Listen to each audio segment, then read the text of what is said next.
Hello विद्यार्थियों, आज हम एक और ज्योग्राफी का वीडियो बनाने जा रहे हैं।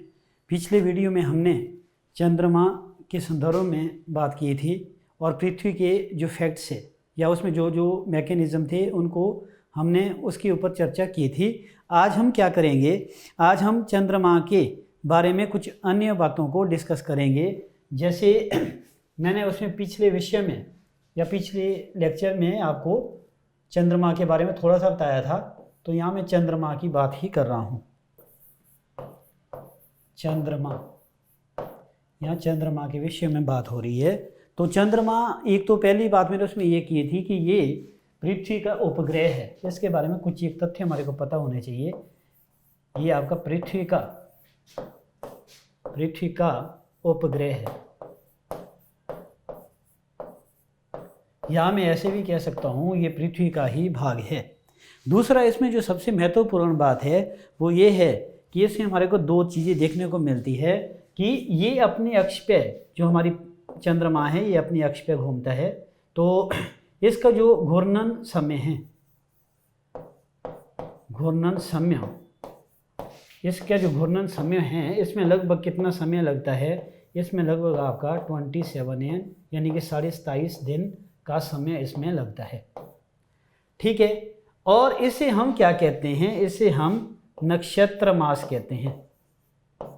इसे हम नक्षत्र मास नहीं बल्कि दिवस कहते हैं, जो कि लगभग 27.5 दिन का होता है। और जो चंद्रमा है वो पृथ्वी के चारों ओर घूमने में भी लगभग इतना ही समय लेता है, अर्थात 27.5 दिन। पृथ्वी की परिक्रमा का समय भी कितना है, वो भी लगभग आपका कितना है, लगभग 27.5 के बराबर है। ठीक है, अब घूर्णन समय का हमारे को पता लग गया, ये काफ़ी इम्पोर्टेंट है, महत्वपूर्ण है। दूसरा, हमारे को इसमें एक और चीज़ हमारे को देखने को मिलती है, उसको हम क्या कहते हैं, उसको कहते हैं हम लोग चंद्रमास। और ये जो चंद्रमास है इसमें लगभग जो समय लगता है वो लगता है आपका 29 यानी कि 29.5 दिन इसमें हमारे लग जाते हैं। तो ये आपका लगभग एक पूरा साइकिल है, या मतलब ये पूरा चक्र है जो हम किसके संदर्भ में बात कर रहे हैं, चंद्रमा की स्थिति को सूर्य के संदर्भ में व्यक्त कर रहे हैं।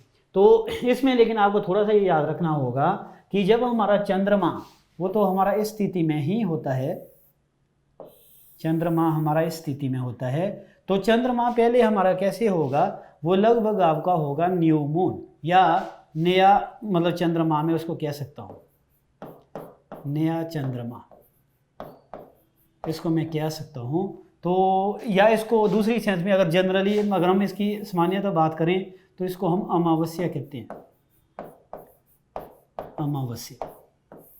अमावस्या का मतलब हो गया कि चंद्रमा हमारा बिल्कुल क्या है, अंधेरा है। हमारा भी चंद्रमा विकसित नहीं हुआ है, बिल्कुल अंधेरे का जो समय है उसको हम अमावस्या कह देते हैं। फिर धीरे धीरे आपका क्या होता है कि आपका चंद्रमा इस स्थिति में आ जाता है। फिर चंद्रमा हमारा इस स्थिति में आ जाता है, यानी कि थोड़ा सा जो पोषण है वो हमारे को उसका दिखाई देगा, जो मतलब बिल्कुल दराटी की तरह होगा, जो बिल्कुल आपका दराटी की तरह होगा। ठीक है, तो ये वाली जो स्थिति होती है चंद्रमा की, ये लगभग कितने समय के बाद होती है, लगभग 3.7 यानी कि 3.75 दिन के बाद आपका ये स्थिति हमारे को देखने को मिलती है, अमावस्या के ठीक बाद। उसके बाद नेक्स्ट क्या होता है, हमारा जो चंद्रमा है वो इस स्थिति में आ जाता है, यानी कि आधा हो चमकीला हो जाएगा, यानी कि अर्ध चंद्रमा की स्थिति में आ जाएगा। ये आपका अर्ध चंद्रमा की स्थिति में आ जाएगा, इसको हम हाफ मून भी कह देते हैं। और ये जो स्थिति है लगभग आपका कितने समय के बाद, लगभग आपका 7 पॉइंट यानी कि 2-5 दिन के बाद हमारे को देखने को मिलती है। उसके बाद क्या होगा, चंद्रमा का जो आकार है वो धीरे धीरे बढ़ता जाएगा और लगभग कितना हो जाएगा, वो इस स्थिति में हो जाएगा, यानी कि 69% तक उसका आकार बढ़ जाएगा, उसको हम गिब्बस कहते हैं, उसको हम गिब्बस कहते हैं। ये हमारा गिब्बस हो गया। इसमें चंद्रमा की स्थिति थोड़ा बड़ा हो जाएगा। ये लगभग आपका 11 पॉइंट, लगभग मैं ऐसे कह सकता हूँ 43 दिन के बाद आपका ये परिघटना हमारे को देखने को मिलती है। उसके बाद नेक्स्ट हमारा चंद्रमा पूरा कंप्लीट हो जाएगा, यानी कि पूर्ण चंद्रमा के रूप में हमारे को देखने को मिलेगा और वो बिल्कुल आपका इस स्थिति में होगा। ये हमारा पूर्ण चंद्रमा बन गया। अब धीरे धीरे क्या होगा, ये फिर से इसी स्थिति में आना शुरू हो जाएगा, यानी कि गिब्बस के रूप में। अब ये छोटा छोटा होना शुरू हो जाएगा, लगभग इतना हो जाएगा, यानी कि 69% इस वाली स्थिति में फिर से आ जाएगा। और उसके बाद हमारा जो चंद्रमा है वो लगभग आपका अर्ध मून के रूप में आ जाएगा, यानी कि आधे मून के रूप में आ जाएगा। वो लगभग इतना आपको देखने को मिलेगा अर्ध मून के रूप में। फिर उसके बाद आपका क्या होगा, ये इसी दराटी के आकार में आ जाएगा, ठीक है, क्रिसेंट शेप जिसको इंग्लिश में कहा जाता है। ये लगभग इतने आकार में आ जाएगा, ठीक है, यानी कि मैं ऐसे कह सकता हूँ इस पोजीशन में आ जाएगा, उसी दराटी वाले रूप में आ जाएगा। और उसके बाद आपका अमावस्या वाली स्थिति आ जाएगी, यही वाली। तो ये वाली जो घटना है ये आपका आती है 4 पॉइंट, यानी कि 53 दिन के बाद करीब करीब ये स्थिति आपका आती है, ठीक है। उसके बाद आपका लगभग ये आपका मैंने कहा कि 11.43 दिन के बाद कम से कम ये स्थिति आएगी। और उसके लगभग आपका 7.25 दिन के बाद अर्ध चंद्रमा फिर से बनेगा। और उसके लगभग 3.57 दिन के बाद हमारे को क्या देखने को मिलेगा, यही उद्राटी के आकार वाला चंद्रमा देखने को मिलेगा। और अंत तो आपका क्या हो जाएगा, यानी कि 14.53 में, यानी कि 14.53 में हमारे को क्या देखने को मिलेगा, अमावस्या का समय देखने को मिलेगा। तो चंद्रमा के बनने और उसके ख़त्म होने तक का जो समय है वो लगभग हमारा कितना होता है, वो 1 मंथ का समय उसमें लगता है, लगभग वो इतना होता है। अब दूसरा हमारे को जो चीज़ इसमें समझ नहीं आती है इस टॉपिक में, वो आपका ये है कि इसमें 3 तरह की परिघटनाएं चंद्रमा में देखने को मिलती है। अब चंद्रमा की जो परिघटनाएं हैं उसमें 2 बातों को आपको याद रखना होगा कि 2 तरह की चीज़ें होती है, एक होती है आपकी अपभू, एक उपभू होती है, ठीक है। तो इसमें जो अपभू है, अपभू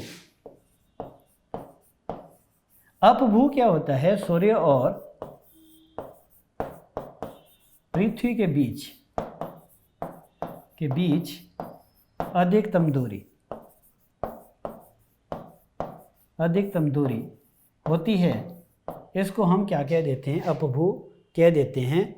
और ये लगभग आपका कितनी होती है, ये होती है लगभग 4,07,000 के करीब, 4,07,000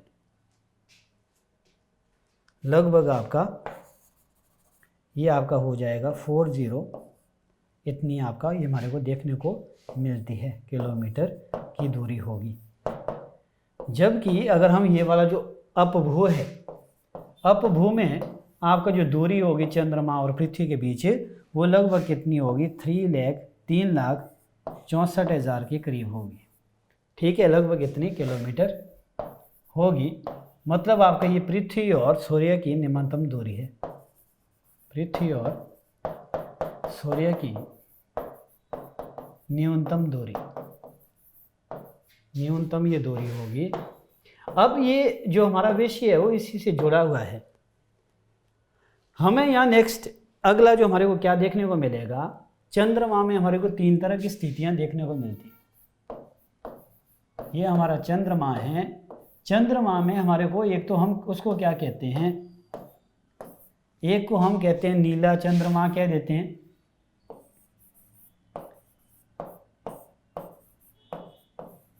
चंद्रमा, ठीक है। आपका नीला चंद्रमा होता है, एक होता है आपका, उसको हम ब्लड मून कहते हैं, यानी कि रक्त युक्त चंद्रमा भी उसको मैं कह सकता हूँ, ठीक है, या इसको मैं अत्यधिक लाल चंद्रमा कह सकता हूँ, अत्यधिक लाल चंद्रमा।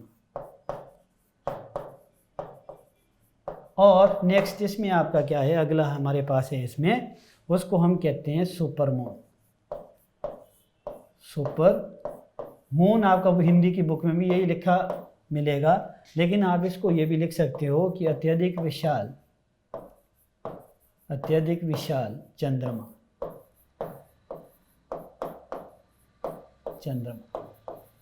अब इसमें हमने ये याद रखना है कि जो नीला चंद्रमा है, जिसको हम बुकों में आपका ब्लू चंद्रमा में लिखा होगा या ब्लू मून लिखा होगा, ये आपका क्या होता है, ये वो परिघटना होती है जब पूर्ण चंद्रमा की जो परिघटना है हमारे को 1 मंथ में 2 बार देखने को मिलती है।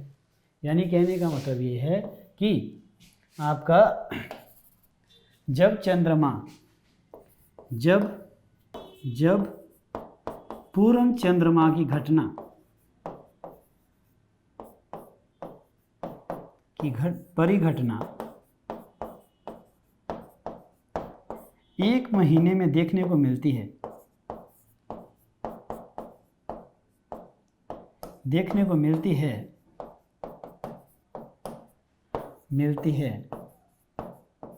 तो उससे हम क्या कह देते हैं, उससे हम ब्लू मून कहते हैं, यानी कि नीला मून कहते हैं। आप इसको ब्लू मून भी लिख सकते हो, ब्लू मून कहते हैं या नीला चंद्रमा कहते हैं। और जनरली इसमें हमारे को नीला दिखाई देता है क्योंकि सन का जो चंद्रमा का जो प्रकाश है वो कई हमारी वायुमंडलीय परतों से होके हमारे तक आता है या पहुंचता है। दूसरा इसमें आपका जैसे रक्त या चंद्रमा है, ये आपका ये परिघटना कब होती है, इसके लिए हमारे पास एक तो आपका चंद्र ग्रहण के समय में हमारे को या ये देखने को मिलती है, अब चंद्र ग्रहण के समय में हमारे को देखने को मिलती है। और दूसरा इसमें आपका क्या होना चाहिए कि पृथ्वी या मैं ऐसे कह सकता हूँ सीक्वेंस वाइज, सूर्य, पृथ्वी और चंद्रमा ये एक सीध में होने चाहिए, ठीक है। तो ये आपका इसको हम रक्त युक्त चंद्रमा या ब्लड मून हम इसलिए कहते हैं क्योंकि क्या होता है कि जब चंद्र ग्रहण होता है तो इसमें हमारे पास ये सूर्य है, ये हमारे पास पृथ्वी है और ये हमारे पास चंद्रमा है, ये हमारे पास चंद्रमा है और यहाँ से आपका क्या होगा कि जैसे सूर्य का जो प्रकाश है, सूर्य की जो रोशनी है वो इस समय क्या है काफ़ी तेज़ होगी और वो पृथ्वी के द्वारा रोक लिया जाएगा क्योंकि पृथ्वी का जो आकार है वो चंद्रमा की तुलना में काफ़ी अधिक है। तो लेकिन कई बार क्या होता है कि वो जो रेड रेडिएशन है, ठीक है, रेडियो रेडिएशन है, तो वो आपका क्या होगी, वो यहाँ से इमिट होके पृथ्वी को पार करके पृथ्वी के वायुमंडल में आ जाती है और उससे हमारे को क्या होगा, ये जो चंद्रमा होगा हमारा वो कैसा दिखाई देगा, लाल कलर का दिखाई देगा। उसी को ही हम क्या कह देते हैं, उसी को हम ब्लड मून कहते हैं या उसको हम रक्तयुक्त चंद्रमा या अत्यधिक लाल चंद्रमा कह देते हैं। और तीसरा इसमें हमारे पास क्या है, उसको हम सुपर मून कहते हैं या अत्यधिक विशाल चंद्रमा कह देते हैं।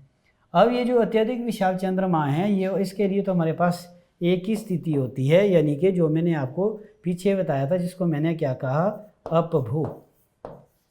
अपभू, यानी कि इसको हम क्या कह देते हैं, इसको हम पेरिजीवी कह देते हैं। जब पृथ्वी की जो दूरी है वो चंद्रमा से काफ़ी कम होगी, लगभग आपका 3 लाख यानी कि 3,64,000 के करीब आपका होगी, तो उसको हम क्या कह देते हैं, उसको किलोमीटर होगी, उसको हम कहते हैं सुपर मून, ठीक है, उसको हम सुपर मून कह देते हैं। तो ये जो सुपर मून वाला फिनोमिना होता है या परिघटना होती है, इसमें हमारा जो चंद्रमा है वो लगभग कितना बड़ा दिखाई देता है, वो लगभग 90% हमारे को बड़ा दिखाई देगा, 90% हमारे को या 90% तक वो बड़ा आपको दिखाई देगा। तो ये आपके इससे संबंधित कुछ महत्वपूर्ण बातें थी जो हमारे को देखने को भी पीछे मिला था। ये परिघटना, इसमें हमारे पास तीनों चीज़ें एक साथ हुई थी, यानी कि उसमें ब्लू मून वाली जो परिघटना है वो भी हमारे को देखने को मिली थी, और जो ब्लड मून वाली जो परिघटना है वो भी देखने को मिली थी, और सुपर मून वाली जो परिघटना है वो भी देखने को मिली थी। अब हम इसमें नेक्स्ट किसकी बात कर रहे हैं? अब मैं नेक्स्ट ग्रह की बात कर रहा हूँ, और उसका नाम है मंगल ग्रह। मंगल ग्रह। अब जो मंगल ग्रह है इसके बारे में पहली बात तो हमारे को ये पता लगती है कि ये आपका लाल ग्रह है, इसे लाल ग्रह कहा जाता है। ग्रह कहा जाता है क्योंकि इसमें आयरन ऑक्साइड, या मैं ये कह सकता हूँ लोह धातु की अधिकता है, इसमें लोह धातु की अधिकता है, इसलिए हमारे को ये लाल रंग का दिखाई देता है। और इसका जो परिक्रमा समय है, परिक्रमा समय इसका कितना है, वो लगभग है 24 आवर्स, जो कि लगभग पृथ्वी के बराबर है, पृथ्वी के बराबर, पृथ्वी के बराबर है। और इसमें हमारे को ये भी पता लगता है कि इसका जो परिक्रमा नहीं, मतलब इसका एक घूर्णन समय, ये घूर्णन समय होगा, सॉरी ये घूर्णन समय है, ये लगभग आपका इतना होगा। और जो परिक्रमा समय होगा, परिक्रमा समय मंगल का कितना होगा, वो लगभग आपका 687 दिन होगा, 687 दिन होगा। फिर इसमें हमारे को ये भी पता लगता है कि जो मंगल ग्रह है इसके 2 उपग्रह है, इसके जो 2 उपग्रह है, या ऐसे भी कह सकता हूँ इसमें जो उपग्रह की जो संख्या है वो लगभग 2 है, और उन ग्रहों के नाम हैं फोबोस और डीमोस। और ये जो डीमोस है ये हमारे सौर मंडल का सबसे छोटा उपग्रह है, सबसे छोटा उपग्रह है।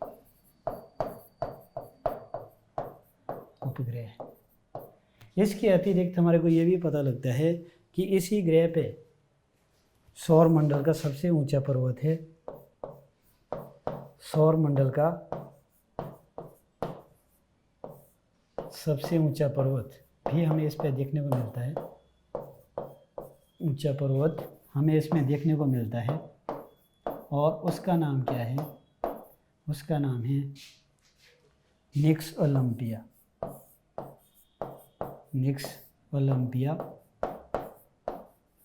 और ये जो निक्स ओलंपिया है ये लगभग आपका क्या है, जो हमारा माउंट एवरेस्ट है उससे 3 गुना ऊंचा है, इसकी जो ऊंचाई है वो माउंट एवरेस्ट से 3 गुना ज़्यादा है, एवरेस्ट से 3 गुना ज़्यादा। और इसके अलावा हमारे को ये पता लगता है कि इसमें जो सौर मंडल का जो सबसे बड़ा ज्वालामुखी है वो भी हमें इस पे देखने को मिलता है, सौर मंडल का सबसे बड़ा ज्वालामुखी, सबसे बड़ा ज्वालामुखी भी हमें इसमें देखने को मिलता है, और उसका नाम क्या है, उसको हम ओलंपस मॉन्स कहते हैं, ओलंपस मॉन्स कहते हैं, ओलंपस मॉन्स कहते हैं। तो ये हमारे को मंगल ग्रह के बारे में कुछ तथ्यों की जानकारी हुई, जैसे उसका जो घूर्णन समय लगभग आपका 24 घंटे था, परिक्रमा समय 687 दिन था, और फोबोस और डीमोस इसकी उपग्रह थे। और ये क्वेश्चन भी पूछा जा चुका है कि सबसे छोटा जो उपग्रह है सौर मंडल का वो हमारा डीमोस है। तो फिर आगे इसमें सौर मंडल के जो सबसे बड़ा ज्वालामुखी है, लार्जेस्ट जो आपका वोल्केनो है, उसका नाम ओलंपस मॉन्स है, उसको ओलंपस गैसी भी कहा जाता है, वो आपका मंगल पर पाया जाता है। सौर मंडल का सबसे ऊंचा जो पर्वत है जिसका नाम क्या है, निक्स ओलंपिया, वो भी हमारे को मंगल पर देखने को मिलता है। तो ये हमने मंगल की बात की। अब मैं नेक्स्ट इसमें किसकी बात कर रहा हूँ, इसमें मैं कर रहा हूँ बात बृहस्पति की। बृहस्पति और जो बृहस्पति है, मैं ये कह सकता हूँ कि ये सौरमंडल का सबसे बड़ा ग्रह है, सौरमंडल का सबसे बड़ा ग्रह है, सौरमंडल का सबसे बड़ा ग्रह है। और इसका जो द्रव्यमान है वो सभी ग्रहों के द्रव्यमान के बराबर है।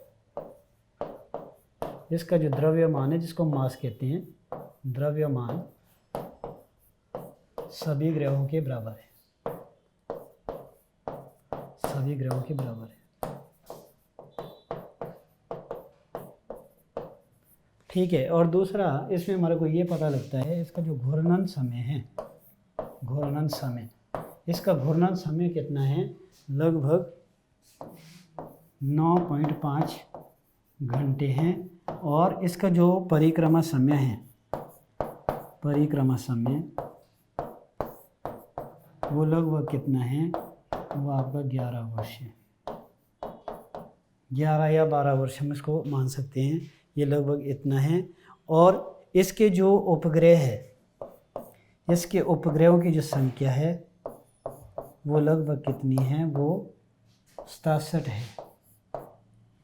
और इसी में हमें सबसे बड़ा जो उपग्रह वो देखने को मिलता है, सौरमंडल का जो सबसे बड़ा उपग्रह है वो आपका बृहस्पति पर ही है। सौरमंडल का सबसे बड़ा ग्रह, सबसे बड़ा उपग्रह, बड़ा उपग्रह भी हमें इसी के ऊपर देखने को मिलता है और इसका नाम गैनीमेड है, इसका नाम गैनीमेड है। और क्योंकि ये वायु ग्रह में आता है, तो वायु जितने भी हमारे ग्रह हैं उन सभी में हमारे को क्या देखने को मिलता है, उसमें हमें वलय देखने को मिलते हैं। इसमें हमें वलय देखने को मिलते हैं। वलय मतलब आपका रिंग्स, जैसे कि आपका सैटर्न में यानी कि शनि ग्रह में भी देखने को मिलते हैं। इसमें हमें वलय देखने को मिलते हैं,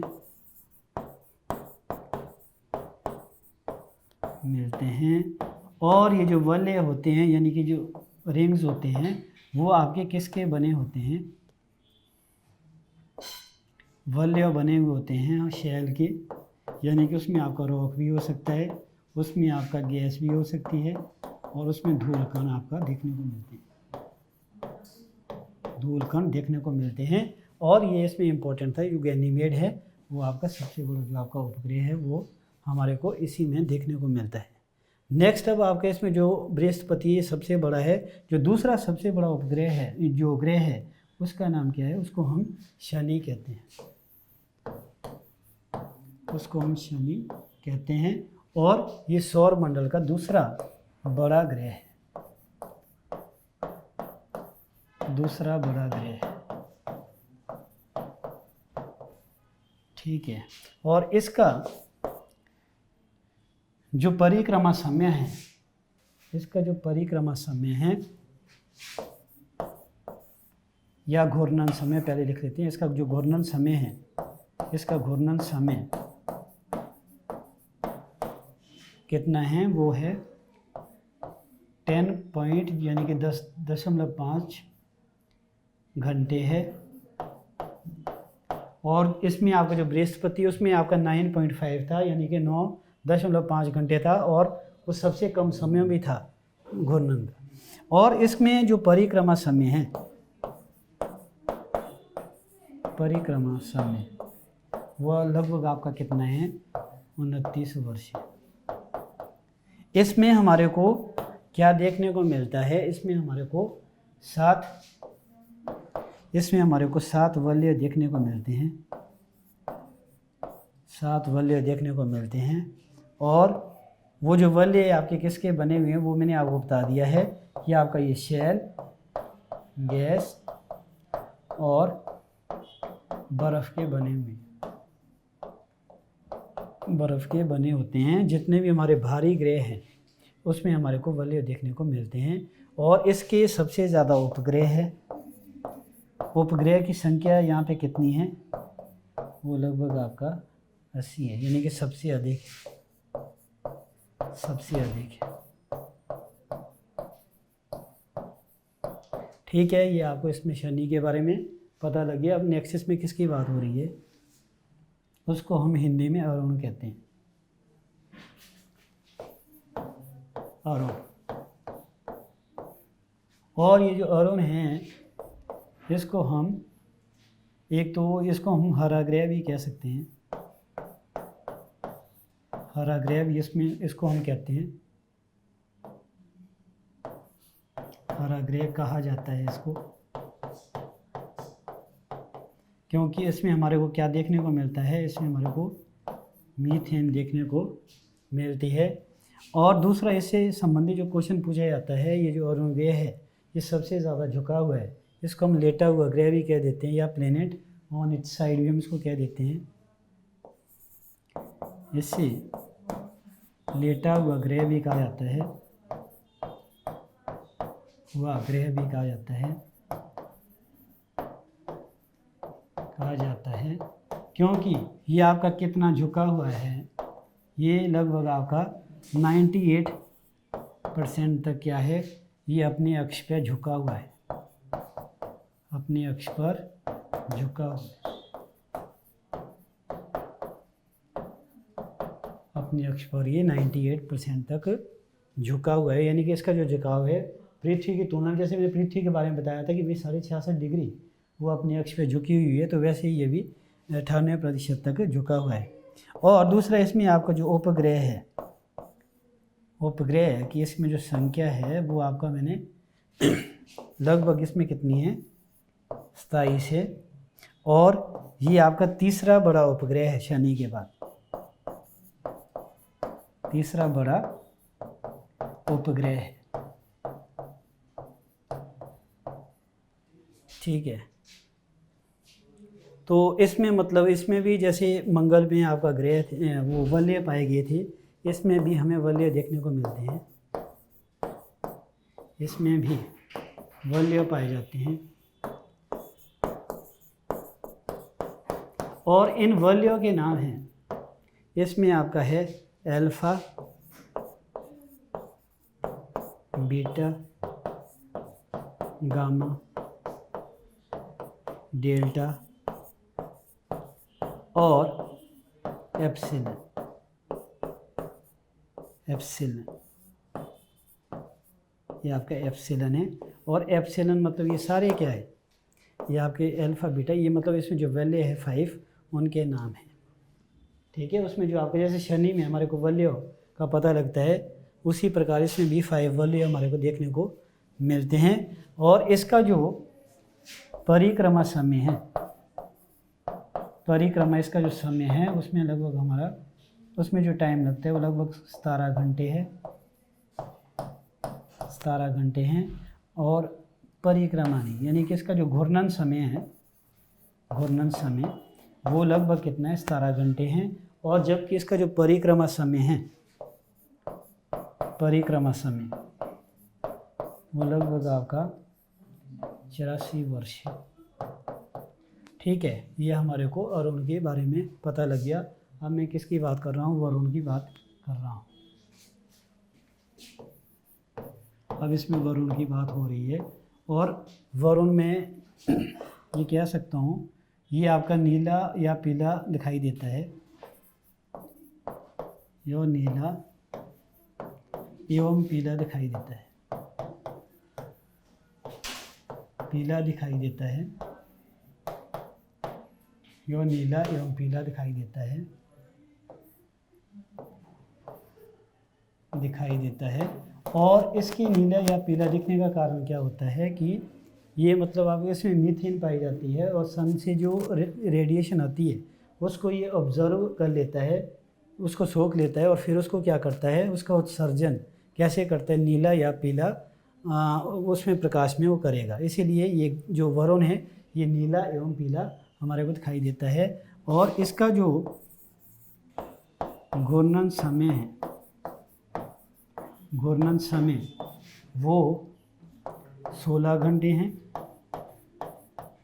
और इसका जो परिक्रमा समय है, परिक्रमा समय वो सबसे ज़्यादा हुआ, क्योंकि इसका ऑर्बिट भी काफ़ी बड़ा है, वो आपका लगभग कितना है, 165 वर्ष है। और इसकी जो उपग्रह की संख्या है वो लगभग कितनी है? वो लगभग 14 है। इसमें आपका दो फेमस है, दो उपग्रह काफ़ी प्रसिद्ध है। एक तो आपका ट्राइटिनो और दूसरा है नेरीड। ये इसके प्रमुख उपग्रह हैं और इसमें सबसे ज़्यादा जो घूर्णन परिक्रमा समय लगता है, सबसे ज़्यादा परिक्रमा समय से हमारे को देखने को मिलता है।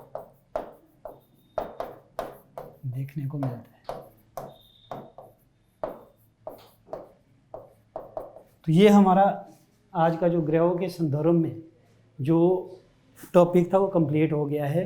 अगले टॉपिक में हम क्या करेंगे कि जो हमारा सौर मंडल है या हमारी जो पृथ्वी है वो कैसे बनी थी, उससे संबंधित जितने भी हाइपोथेसिस हैं, जितनी भी परिकल्पनाएं हैं, उसको हम डिस्कस करेंगे। तो आज के लिए बस इतना है।